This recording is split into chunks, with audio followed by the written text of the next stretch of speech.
hadis ni terdapat dalam mana-mana kitab hadis? Jawapannya ada. Ia terdapat dalam kitab Al-Mu'jam Al-Kabir, Al-Mu'jam Al-Awsat karangan Imam At-Tabrani, terdapat dalam kitab Al-Hilyah karangan Abu Nuaim dan sebagainya.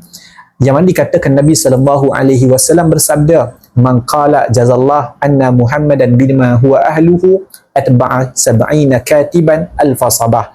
Yang bermaksud sesiapa yang mana menyebutkan jazallah anna Muhammadan bima huwa ahluhu, yang bermaksud semoga Allah mengganjari kebaikan kepada baginda Nabi SAW atas segala jasa-jasa baginda kepada kita, maka dia telah melelahkan 70 malaikat pencatat. Baik, apakah status bagi hadis ini? Hadis ini statusnya adalah terlalu dhaif.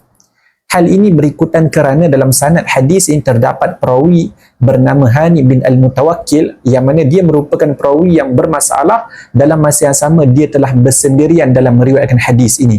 Justru itu periwayatan hadis secara bersendirian, atau dalam istilah hadis kita sebut sebagai tafarrud, oleh perawi yang tidak layak untuk meriwayatkan hadis secara bersendirian adalah satu masalah yang cukup besar di sisi para muhaddithin.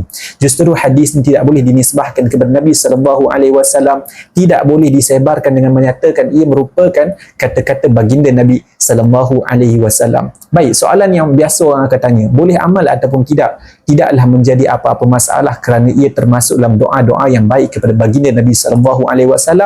Namun tidak boleh kita menyandarkan kelebihan itu kepada baginda Nabi SAW, dan tidak boleh kita menyandarkan doa itu kepada doa yang warid daripada hadis Nabi SAW.